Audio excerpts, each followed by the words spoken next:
Con música de Schubert, les damos la bienvenida a otro programa en De Política y Trabajo. Yo soy Azu y desde aquí les mandamos un saludo a todas aquellas personas que amablemente nos acompañan. Les agradecemos que estén aquí con nosotros, sintonizándonos una vez más. Esperamos que nos acompañen a lo largo de esta hora, en donde estaremos tratando temas muy interesantes vinculados al acontecer político y social de nuestro país. Y pues sí, acabamos de escuchar la famosísima serenata en re menor correspondiente al catálogo Deutsch 957, número 4 del compositor austriaco Franz Peter Schubert. En esta ocasión hemos escuchado esta serenata en un arreglo para guitarra clásica. Esta serenata, también conocida como Stangen, forma parte originalmente de un ciclo de canciones o Lieder, compuestas por Schubert hacia el año de 1828, y que a la postre serían conocidas como el Canto del Cisne. La pieza que aquí les presentamos es nada más ni nada menos que la número 4, mejor conocida como serenata. Los Lieder o Lied son pequeñas piezas vocales de carácter lírico, las cuales suelen estar acompañadas discretamente por un solo instrumento, la mayoría de las veces Ese instrumento es el piano. Por lo general, la composición de los Lieder toma como base la obra de diversos poetas líricos. En el caso de Schubert, este se apoyó en poemas escritos por los poetas Heine y Rellstab, ello para poder escribir el ciclo de 13 canciones, el Canto del Cisne. Este ciclo de canciones, en el cual se encuentra la serenata que les acabamos de presentar, fue compuesto curiosamente el mismo año de la muerte de Schubert, en 1828. Decimos que resulta un poco extraño que esta obra, El Canto del Cisne, haya sido escrita el mismo año en que murió Schubert, ya que, como ustedes sabrán, la expresión Canto del Cisne suele ser utilizada para referirse a la última obra creada por alguien antes de morir. Ya desde la antigüedad, hablamos del siglo III a.C., existía la creencia de que los cisnes, antes de morir, lanzaban un último canto sublime capaz de conmover el alma de quienes tenían oportunidad de escucharlo. Si ustedes buscan por internet, encontrarán muchísimas referencias literarias al respecto, tanto de autores grecolatinos como de autores contemporáneos.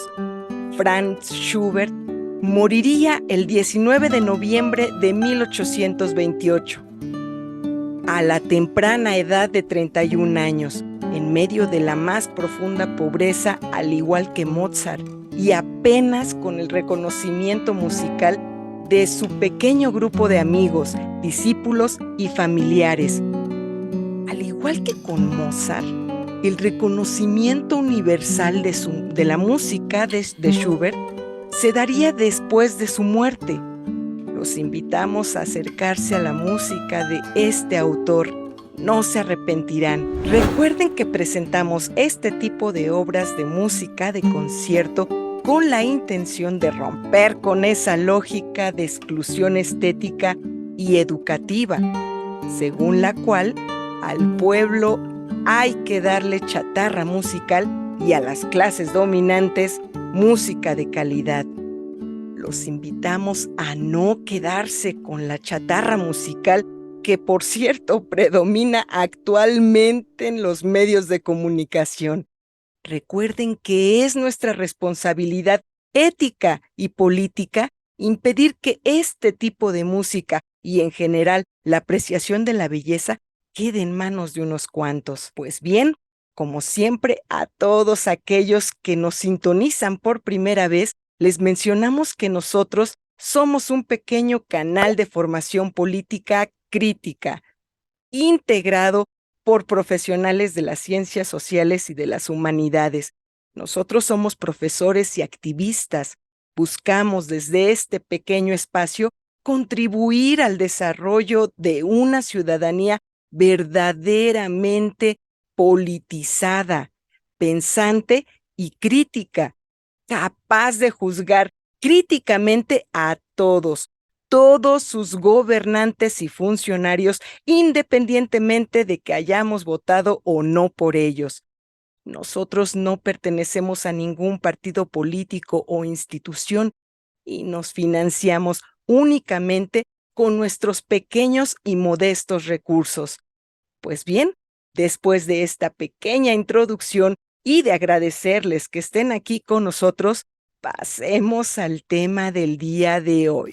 Como algunos de ustedes recordarán, hace algunas semanas se llevaron a cabo en distintas plazas públicas a lo largo de todo el país una serie de concentraciones masivas promovidas por distintos sectores políticos y sociales opuestos a las políticas del actual presidente del país, Andrés Manuel López Obrador.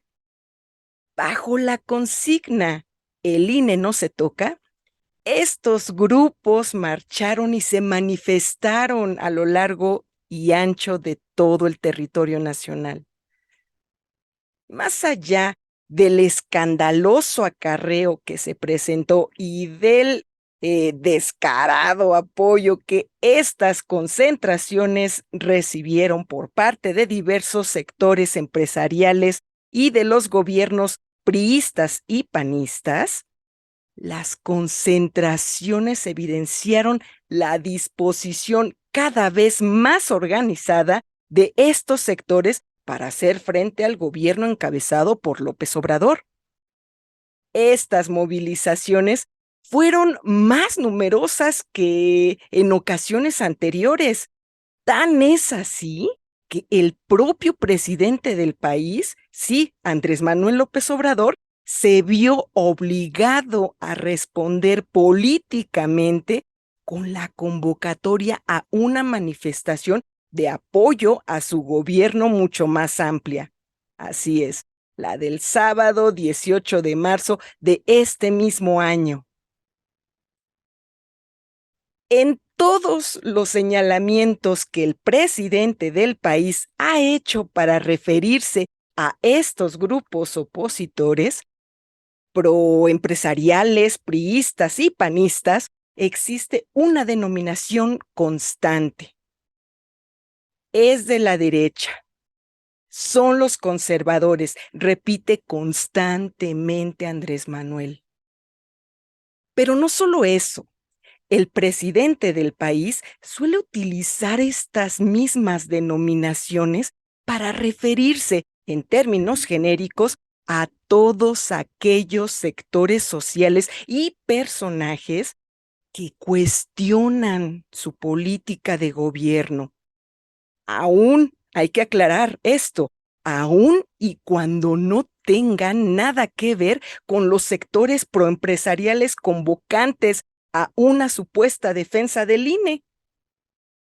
Diversos personajes, desde periodistas, académicos, intelectuales, hasta artistas y dirigentes sociales, que han cuestionado la política de gobierno de Andrés Manuel López Obrador, bueno, pues han sido calificados por de ser parte de la derecha o de ser parte de los conservadores.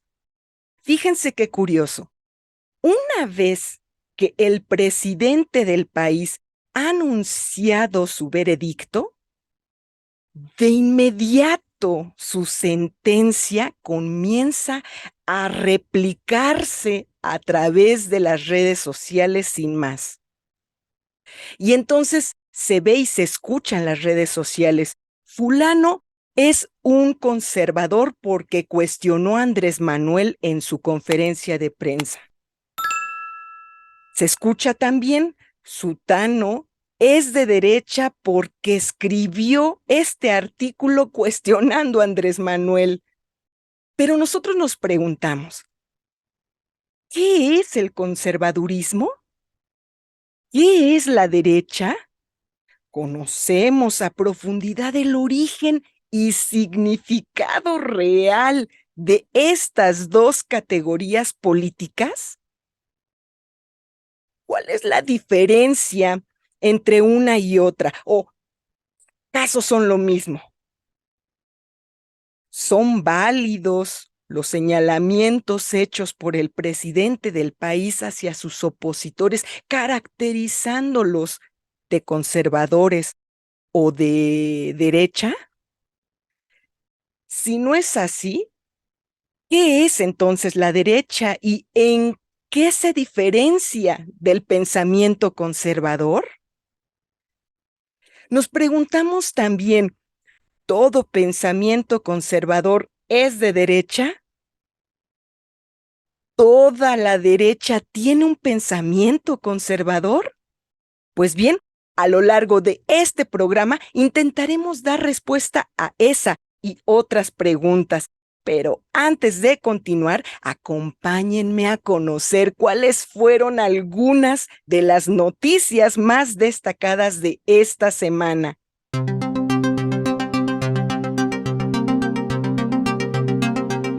Y en las noticias más destacadas de la semana tenemos que esta semana inició con una noticia muy lamentable y de la que seguramente se habrán dado cuenta. nos referimos efectivamente a la tragedia sucedida en las instalaciones del Instituto Nacional de Migración de Ciudad Juárez, en donde un incendio acabó con la vida de varias decenas de personas.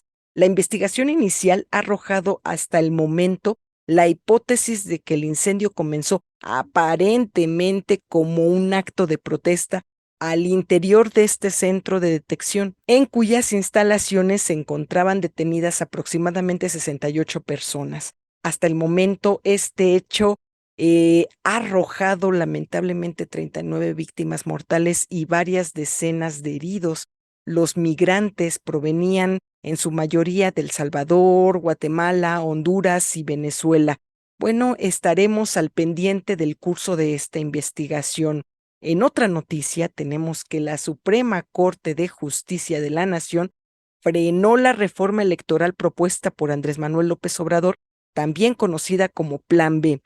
El ministro Javier Lasnes admitió el amparo que interpuso el INE, por lo que la aplicación de esta reforma electoral se suspende por tiempo indefinido. Con esta decisión quedan protegidos los intereses económicos y los privilegios de los que actualmente gozan los consejeros del INE. En nuestra cuenta de Twitter, aquí se la vamos a dejar a todos ustedes para que también nos sigan por esta plataforma. Estuvimos circulando el siguiente material.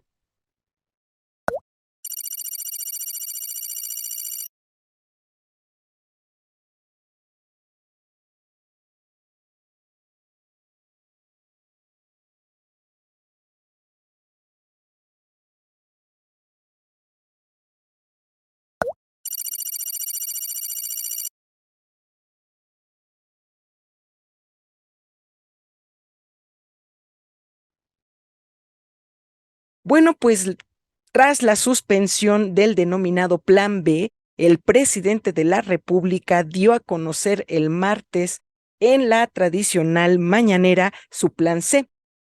Este Plan C consiste fundamentalmente en no dar ni un voto a los conservadores en 2024. Y bueno, ya para terminar, en las noticias internacionales debemos destacar la condena pública que emitió el jueves pasado el Vaticano en torno a la denominada doctrina del descubrimiento de América, plasmada a través de las famosas bulas papales del siglo XV.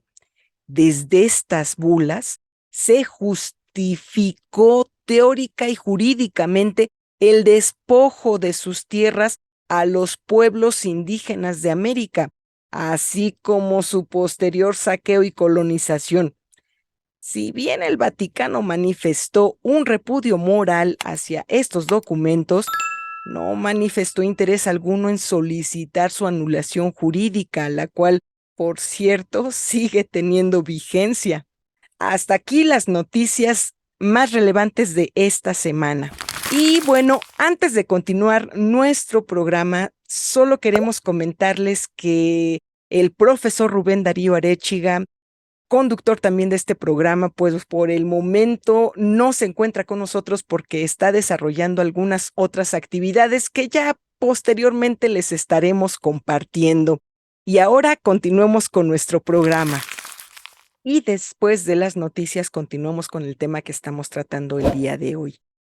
Tal y como lo mencionábamos hace un momento, hablar de derecha o de izquierda implica hablar de definiciones políticas, implica también situarse en un horizonte de intereses no únicamente políticos y sociales, sino sobre todo económicos. ¿De dónde vienen estas definiciones? Tal y como sucede con muchos de los preceptos que actualmente rigen a las ciencias sociales, el origen de la caracterización del pensamiento político como de izquierda o de derecha debe situarse al interior de algunos movimientos políticos en Europa, en este caso, los sucedidos hacia el año de 1789, en plena Revolución Francesa. Como algunos de ustedes sabrán, la Revolución Francesa tuvo un impacto fundamental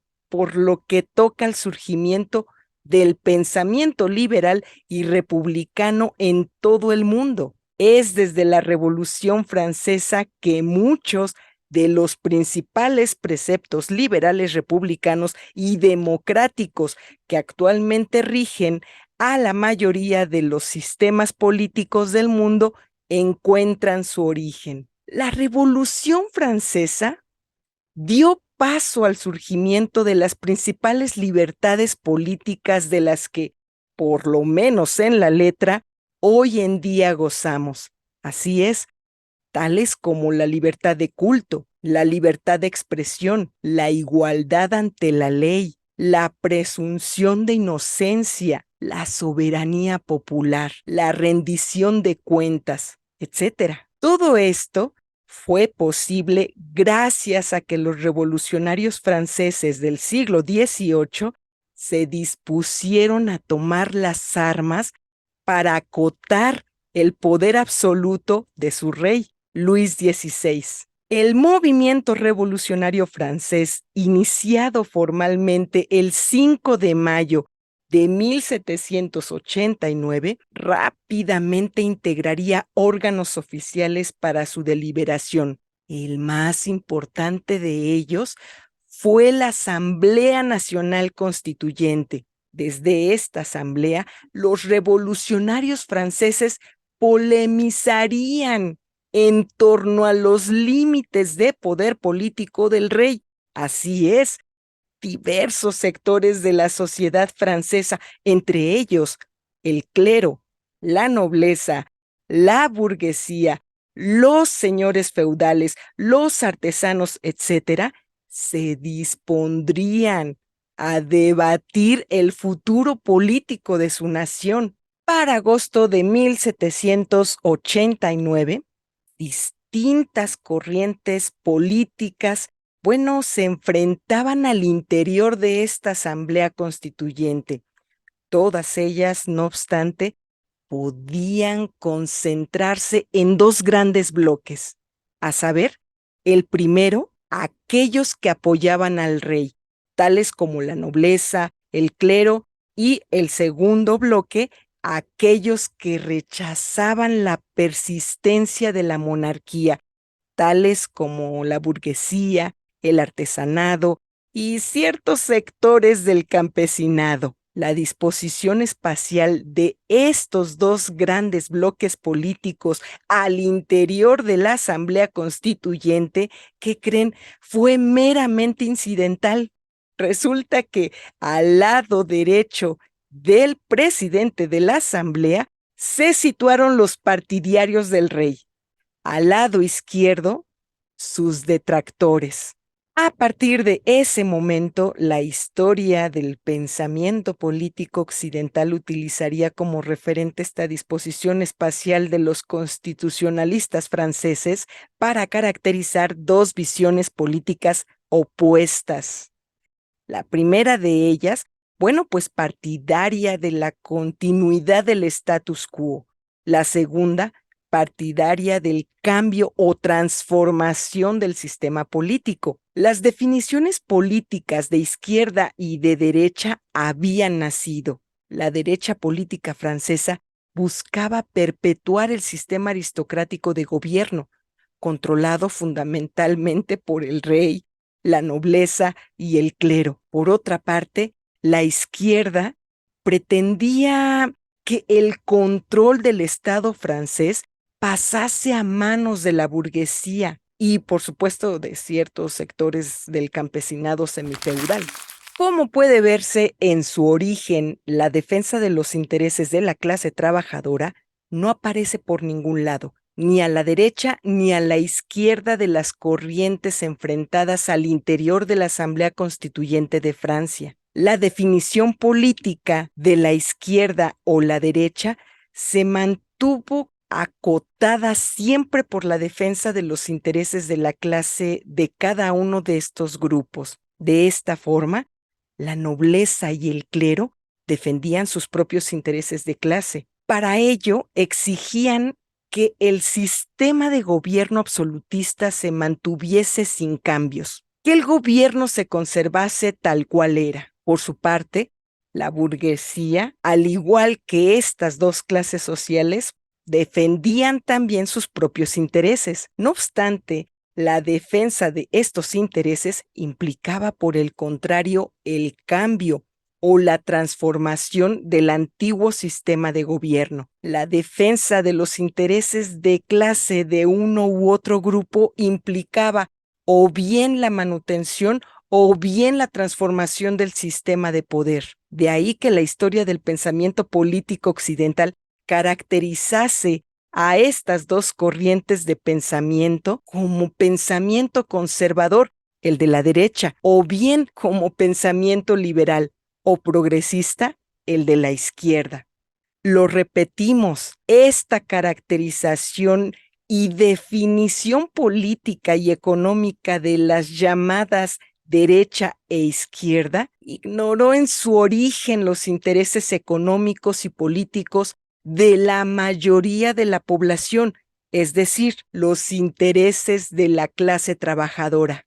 Esta circunstancia, no obstante, comenzó a modificarse hacia la década de 1840 con el surgimiento del pensamiento socialista, así como de los primeros grandes movimientos obreros organizados. Los movimientos obreros, sobre todo aquellos que impulsaron las revoluciones de 1848, gradualmente fueron asimilándose como parte de la denominada izquierda política, no por su afinidad con los revolucionarios franceses del siglo XVIII, sino por su antagonismo político con los grupos conservadores promonárquicos de la época. Por lo que toca a la derecha política de mediados del siglo XIX, esta también se adecuaría a los nuevos tiempos.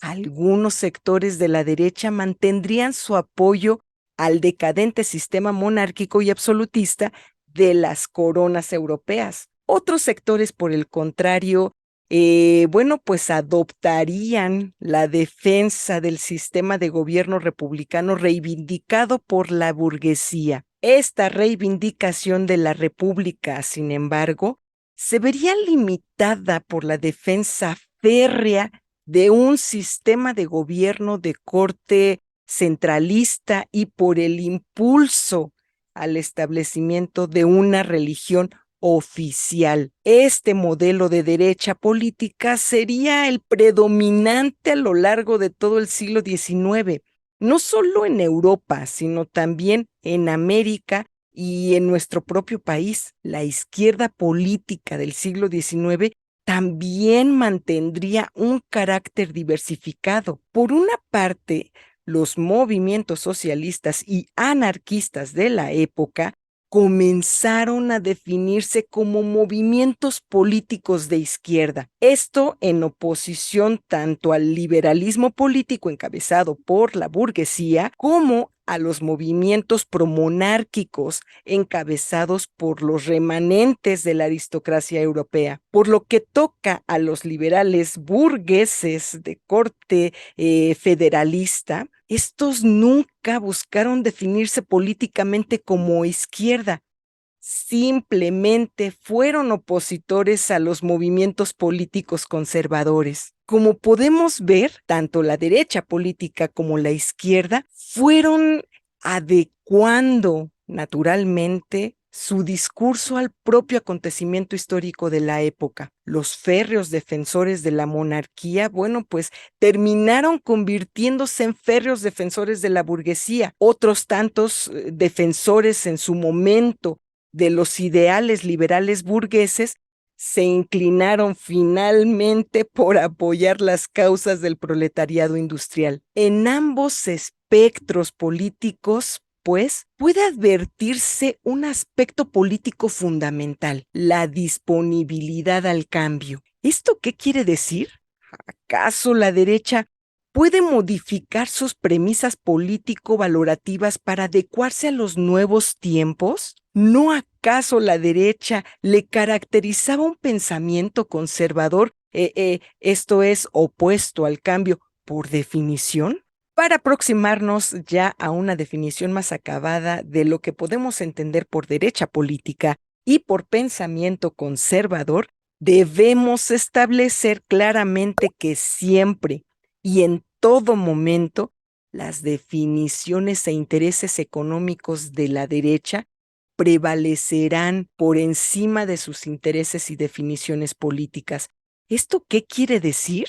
Muy simple. Si a la derecha le reditúa beneficios económicos tangibles la defensa de un discurso político aparentemente contrario a ella, la derecha no dudará en asimilarlo como propio. De aquí que se presenten fenómenos tan políticamente aberrantes como la incorporación de grupos evangélicos, de magnates empresariales y de expanistas y de expriistas al proyecto de Andrés Manuel López Obrador. Dicho en términos más claros, si a la derecha le reditúa beneficios económicos enarbolar, por ejemplo, un discurso feminista, esta no dudará un solo momento en hacerlo. Así es como la derecha en nuestro país ha apoyado los intereses de la burguesía nacional siempre que esto le ha beneficiado. De igual forma, no ha dudado en apoyar a la burguesía transnacional cuando ello le ha acarreado beneficios. Lo mismo sucede con su apoyo a la iglesia, a los sindicatos, etcétera. Si a la derecha le conviene ser nacionalista, por supuesto que será nacionalista. Si a la derecha, por el contrario, le conviene ser probrera, será probrera, por supuesto. La derecha no mantiene más lealtad política que la que le definen sus intereses económicos. Llegamos a un punto en donde podemos establecer un rasgo fundamental de la derecha política, su carácter dúctil y oportunista. La derecha no duda en adecuarse a los nuevos tiempos políticos siempre que estos le favorezcan. Es por ello que los términos derecha y conservadurismo no siempre van de la mano.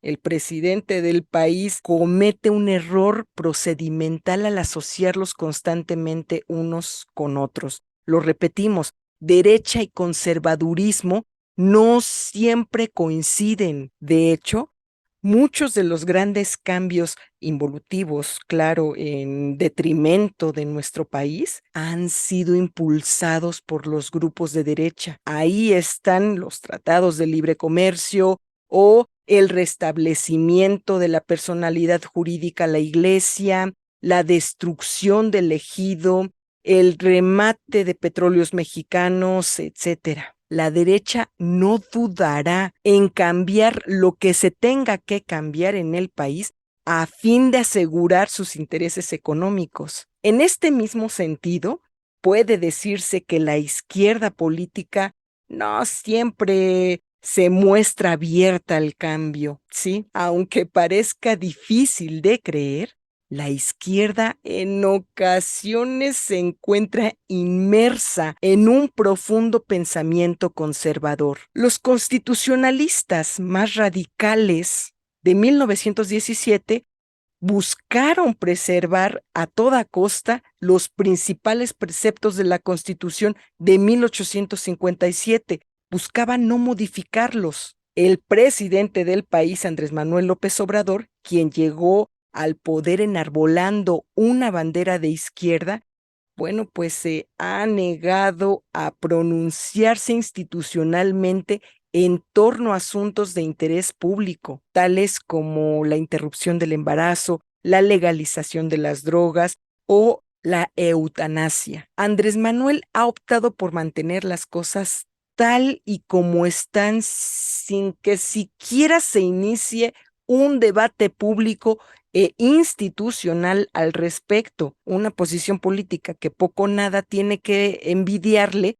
a los grupos más conservadoramente rancios de la derecha mexicana, por cierto. Este perfil conservador de sectores de la izquierda política, desde luego, no siempre sucede. Mencionamos estos casos, pues, de manera meramente indicativa a fin de evidenciar cómo ambas nociones de pensamiento, tanto el conservador como el que favorece al cambio, pues se encuentran presentes tanto en la derecha política como en la izquierda. Pues bien, Llegados a este punto, probablemente podamos ya establecer una definición más clara de lo que es la derecha. En síntesis, la derecha reúne un conjunto de actores políticos minoritarios convocados por un interés común, la imposición de sus intereses económicos, por encima de los intereses económicos, políticos y sociales del resto de la población. Estos actores comparten una lectura de la realidad en particular, la cual se conduce fundamentalmente por el apego primordial a sus intereses económicos por encima de los intereses de la mayoría. Dicho en términos simples, la derecha, en tanto grupo político minoritario, siempre buscará asegurar a través de todos los medios posibles los intereses económicos de las minorías por encima de los intereses económicos de las mayorías.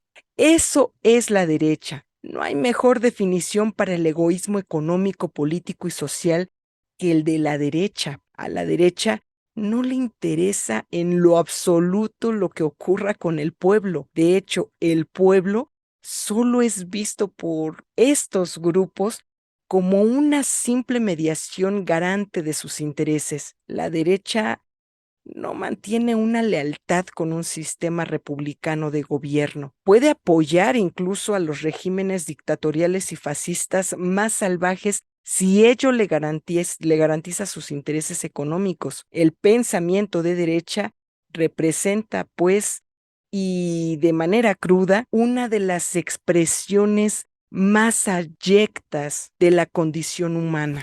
Y bueno, hemos llegado a la parte final de este programa y con ello a las conclusiones. A manera de conclusión para este tema, me gustaría plantear y responder al mismo tiempo una pregunta. ¿El pensamiento político y económico de derecha es privativo de las clases dominantes? Desafortunadamente debemos decir que esto no ocurre así. El pensamiento de derecha, tal y como ocurre con una enfermedad, gradualmente se ha ido expandiendo en nuestra sociedad a lo largo de las últimas décadas. A diferencia de lo que sucedía hace 100 años, en donde solamente las clases dominantes desarrollaban un pensamiento de derecha, hoy en día las cosas han cambiado. Cada vez son más los sectores de la clase trabajadora los que asimilan un pensamiento de derecha. No por nada, organizaciones políticas de derecha a las que la historia de nuestro país debió mandar al basurero desde hace más de 50 años, como el PRI, el Verde Ecologista, el PAN, siguen campando a sus anchas. No por nada nuestro país ha sido gobernado por personajes grotescos y caricaturescos como Vicente Fox, Felipe Calderón o Enrique Peña Nieto. Personajes impensables para las democracias más sólidas y maduras de Europa, por cierto. El pensamiento de derecha al interior de la clase trabajadora va de la mano con un constante afán de desclasamiento. No es gratuito que las carreras universitarias más demandadas en las instituciones públicas sean aquellas que más dinero dejan. Todo mundo quiere ser abogado o médico, pero nadie quiere ser etnólogo, filósofo o músico. Motivadas por un acceso irrefrenable a bienes de consumo, muchas generaciones de mexicanos, sobre todo jóvenes, han optado por el apego a este tipo de pensamiento. De aquí que el crecimiento exponencial del narcotráfico en nuestro país parezca imparable. El pensamiento de derecha va más allá de su definición política. Este se encuentra ligado a una forma plena de comprender la realidad y de vivir. Ser de derecha no solo es pensamiento, también es praxis. ahí donde debería existir solidaridad de clase entre miembros de la clase trabajadora, existe el deseo de sobrepasar al otro, de pasar por encima de él para obtener un beneficio personal. Pienso que como sociedad aún estamos a tiempo de combatir a esta enfermedad a través de la educación, en De Política y Trabajo. En De Política y Trabajo, bueno, pues trabajamos en esa dirección. Y bueno, hemos llegado al final de este programa. Les agradecemos mucho que nos hayan acompañado. Bueno, también les pedimos que se suscriban a este canal si no se han suscrito, que le den manita arriba, por favor, eso nos ayuda mucho, que también difundan nuestro programa y bueno, los dejamos con esta hermosa pieza. Hasta la próxima.